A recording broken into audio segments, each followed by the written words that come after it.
Cricket के रोचक किस्सों में आज दक्षिण अफ्रीकी क्रिकेट टीम के क्रिकेट एरिना में अंतर्राष्ट्रीय क्रिकेट एरिना में वापसी की बात करेंगे। नस्ल भेद की वजह से दक्षिण अफ्रीका पर न सिर्फ क्रिकेट बल्कि तमाम तरह के अंतर्राष्ट्रीय खेलों में हिस्सा लेने पर पाबंदी लगा दी गई थी। लेकिन 1991 में जब ये पाबंदी हटी तो दक्षिण अफ्रीका का पहला दौरा भारत में हुआ। कोलकाता से ये दौरा शुरू हुआ। अली बाकर उस टीम के मैनेजर थे और इत्तेफाक ये है कि पाकिस्तान को वहां उस दौरे पर आना था नवंबर 1991 में, लेकिन पाकिस्तान का वो दौरा टला और तब बीसीसीआई के प्रमुख या सचिव जो भी कहें जगमोहन डालमिया थे, उन्होंने अपनी मैनेजमेंट क्षमता जो उन पर प्रबंधकीय क्षमता जो थी उसकी वजह से दक्षिण अफ्रीका टीम को भारत दौरे पर आने के लिए राजी किया। अंतर्राष्ट्रीय क्रिकेट में वापसी के बाद नस्ल भेद के बाद जो उन पर पाबंदी लगी थी उसके बाद अंतर्राष्ट्रीय क्रिकेट में उनकी वापसी भारतीय दौरे पर कलकत्ता से हुई। सभी खिलाड़ी जिसमें एलन डोनाल्ड भी थे, कैप्लर वेसल उनके कप्तान थे, जिमी कुक थे, क्लाइव राइस थे, बहुत सारे उस दौर में खिलाड़ी जिन सबके सब उनका डेब्यू कहा जा सकता वनडे क्रिकेट में। 3 मैचों की वनडे श्रृंखला हुई थी और भव्य स्वागत हुआ था कलकत्ता में। तब कलकत्ता था, अब आज कोलकाता है। एयरपोर्ट से लेके उनके होटल तक जिस तरह से दक्षिण अफ्रीकी टीम का स्वागत हुआ, शहर के सड़कों पर लोगों का हजूम ने उनकी अगवानी में भारतीय और दक्षिण अफ्रीकी झंडे लहराए और जमकर उनके लिए तालियां बजाई। ये एक दिलचस्प दौरा था और एक दिलचस्प वापसी थी, एक भव्य वापसी थी अंतर्राष्ट्रीय क्रिकेट में दक्षिण अफ्रीका की। उस दौरान मदर टेरेसा से भी भारतीय दक्षिण अफ्रीकी टीम मिली, उनके मिशनरी ऑफ चैरिटी में गई। वहाँ तमाम खिलाड़ियों ने मदर टेरेसा से मुलाकात की और उनकी दुआएं ली। जाहिर है कि वो बहुत भव्य आयोजन रहा था। कलकत्ता का पहला वनडे मैच अजहरुद्दीन की अगुवाई में भारत ने वो मैच जीता था और दूसरा मैच भारत ने पहला वनडे ग्वालियर में खेला गया था, कर्नल रूप सिंह स्टेडियम पर। अगर मेरी याददाश्त काम कर रही हो तो पहला मैच भारतीय टीम ने बहुत आसानी से वहां जीता और फिर दूसरा मैच ग्वालियर में खेला गया और वहां भी भारतीय टीम ने तीन मैचों की वनडे सीरीज में दूसरा मैच जीतकर सीरीज में 2-0 की बढ़त ले ली। तो उस मैच की बात करेंगे, ग्वालियर में खेले गए उस मैच में की बात करेंगे, लेकिन उससे पहले एक गुजारिश, एक निवेदन है कि अगर अभी तक आपने बहादुर बा मुलाहजा को सब्सक्राइब नहीं किया तो उसे सब्सक्राइब करें, लाइक करें और ज़्यादा से ज़्यादा शेयर करें ताकि क्रिकेट के रोचक से जानकारियों और रिकॉर्ड्स आप तक ज़्यादा से ज़्यादा पहुँचे। और अगर आप हमारा ये वीडियो फेसबुक पर देख रहे हैं तो हमारे फेसबुक पेज को लाइक करें, शेयर करें, बेल आइकन दबाना ना भूलें। इससे हमारे किसी भी नए वीडियो की जानकारी आप तक फौरन पहुंचेगी और उस मैच की तफसीलात, उस मैच की पूरी जानकारी हासिल कर 1991 में खेले गए दक्षिण अफ्रीका के खिलाफ दूसरे वनडे मैच की पूरी तफसील जानने हैं तो वीडियो में अंत तक जरूर बने रहें। तो ग्वालियर का कर्नल रूप सिंह स्टेडियम 12 नवंबर 1991 भारत और दक्षिण अफ्रीका के बीच 3 मैचों की ऐतिहासिक सीरीज भी कह सकते हैं। उस ऐतिहासिक सीरीज ही दक्षिण अफ्रीका की वापसी हो रही थी अंतर्राष्ट्रीय क्रिकेट एरिना में।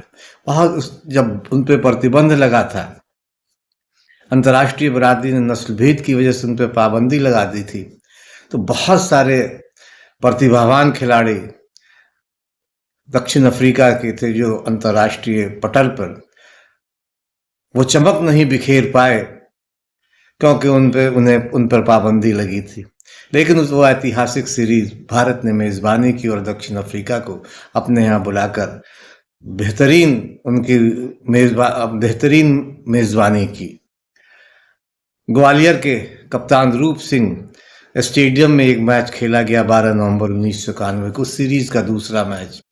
कोलकाता में खेले गए पहले मैच में भारत ने शानदार जीत दर्ज की थी और निश्चित तौर पर भारत यहाँ ग्वालियर में खेले गए दूसरे मैच को जीतना चाहता था कि ताकि सीरीज का फैसला यहीं हो जाए। दक्षिण अफ्रीका ने टॉस जीता और पहले गेंदबाजी का फैसला किया और यही फैसला गलत उनका पड़ा और ये कह सकते हैं कि ये उनकी हार की बुनियाद भी उसकी बुनियाद भी कही जा सकती है कि जिसकी वजह से उन्हें इस वनडे में हार झेलनी पड़ी। भारत ने सधी हुई शुरुआत की। कृष्णचारी श्रीकांत और नवजोत सिंह सिद्धू की ओपनिंग जोड़ी ने आक्रामक शुरुआत की, आक्रामक अंदाज में खेले। श्रीकांत ने जिस तरह ताबड़तोड़ करने के आदी थे उन्होंने ताबड़तोड़ किया। अपनी पारी में नौ चौके लगाए और सिद्धू ने भी जमकर बल्लेबाजी की। दोनों ने पहले विकेट के लिए 130 रनों की साझेदारी निभाई। श्रीकांत ने 68 रन बनाए और नवजीत सिंह सिद्धू ने 61 रनों की पारी खेली। मध्य क्रम में फिर उसके बाद भारतीय टीम को संजय मंजरेकर ने अपनी सदी हुई बल्लेबाजी से पारी को सजाया, संवारा और टीम के स्कोर को आगे बढ़ाया। संजय मंजरेकर 52 रन बनाए और नाबाद रहे। उन्होंने मध्य क्रम को उसको संभाल कर नाबाद और शतक तो बनाया ही, भारतीय टीम के स्कोर को भी सम्मानजनक स्कोर तक पहुंचाया। अंतिम ओवरों में हालांकि भारत के विकेट तेजी से गिरे और शुरुआत में जिस तरह से रन बन रहे थे उस रन बनने की रफ्तार थोड़ी धीमी हुई और भारत ने 45 ओवरों में 6 विकेट पर 223 रन का स्कोर खड़ा किया। यह स्कोर हालांकि आज के क्रिकेट को देखें, आज जिस तरह का क्रिकेट खेला जा रहा है उसमें ये स्कोर बहुत बड़ा स्कोर नहीं कहा जा सकता कि 223 रनों का लक्ष्य तो ये 224 रनों का लक्ष्य। आज तो T20 क्रिकेट में 200, 250, 300 रन बन जा रहे हैं, तो ये लक्ष्य बहुत बड़ा नहीं था। लेकिन उस दौर में आज से करीब 25-30 साल पहले उस दौर में ये बड़ा स्कोर कहा जाता, ठीक ठाक स्कोर कहा जा सकता था। बड़ा स्कोर भले न कहा जाता लेकिन ठीक ठाक स्कोर था। 224 रनों के लक्ष्य का पीछा करते हुए दक्षिण अफ्रीका की शुरुआत बहुत बेहतर नहीं रही। हालांकि टीम के कप्तान कैप्टन रसेल ने ज़रूर जुझारू पारी खेली, लेकिन शुरुआत में ही उन्हें झटका लगा। जिमी कुक को कपिल देव ने बिना खाता खोले पवेलियन बोल्ड कर आउट कर चलता किया। हालांकि इसके बाद कैप्टन रसेल ने रंगर डाला। उन्होंने 71 रन बनाए और ये कप्तानी पारी थी। उन्होंने मंडी याचक के साथ, याचक ने 31 रनों की पारी खेली, टीम को संभालने की भरपूर कोशिश की। दोनों की साझेदारी धीमी रही और रन रेट जो की जरूरत थी वो लगातार इसमें पिछड़ते गए और एक दबाव टीम पर बनती गई। इससे टीम पर दबाव बना, बिखराव आया। कूपर 21 और क्लाइव राइस 12 रन ने भी तेजी से रन बटोरने की कोशिश तो जरूर की, लेकिन वेंकटपति राजू ने बेहतरीन गेंदबाजी की। अपनी फिरकी से उन्होंने दक्षिण अफ्रीकी बल्लेबाजों को न सिर्फ परेशान किया बल्कि विकेट भी झटके। उन्होंने 43 रन खर्च कर 3 विकेट चटकाए। कपिल देव ने 27 रन के एवज में 2 विकेट हासिल किए और मनोज प्रभाकर ने 19 रन देकर 1 विकेट लिए और इन लोगों ने कसी हुई गेंदबाजी की। रही सही कसर जवागल श्रीकांत ने पूरी कर दी। रन नोट का दबाव बढ़ता गया और इस दबाव में दक्षिण अफ्रीकी बल्लेबाज बहुत अच्छा प्रदर्शन नहीं कर पाए और जब और जब आकर श्रीनाथ ने अंतिम उम्मीदों को भी यानी अंतिम उम्मीदों को भी तोड़ दिया और 2 विकेट झटके और दक्षिण अफ्रीकी टीम 45 ओवरों में 185 रन ही बना सकी। भारतीय मुकाबला 38 रन से जीत गया, लेकिन वेसल्स की बेहतरीन पारी की वजह से उन्हें इस दूसरे वनडे में मैन ऑफ द मैच चुना गया। हालांकि ये उस दौर में एक अजब सा लगता था, क्योंकि ज्यादातर मैन ऑफ द मैच जीती हुई टीम के खिलाड़ियों को मिलता था, लेकिन वेसल्स ने जिस तरह की बल्लेबाजी उस दिन की थी वो दर्शनीय थी और इस बल्लेबाजी की वजह से दक्षिण अफ्रीकी कप्तान को मैन ऑफ द मैच का पुरस्कार मिला। सीरीज में भारत ने 2-0 की बढ़त बनाई और इसी के साथ 3 मैचों की ऐतिहासिक सीरीज में भारत ने 2-0 की अजय बढ़त ले ली थी।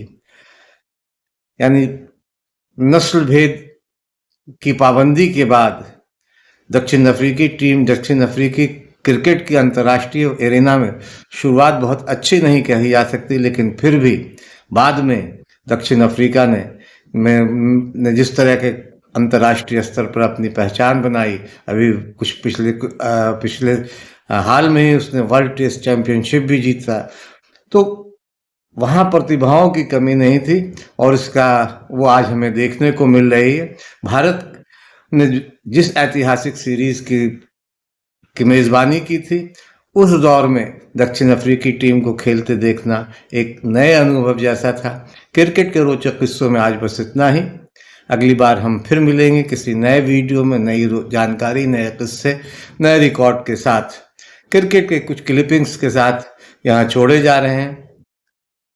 क्रिकेट का लुत्फ लीजिए, काउंटी क्रिकेट का भी ले सकते हैं या फिर कुछ ब्लैक एंड वाइट दिनों के भी क्लिपिंग्स देखिए और क्रिकेट का मजा लीजिए।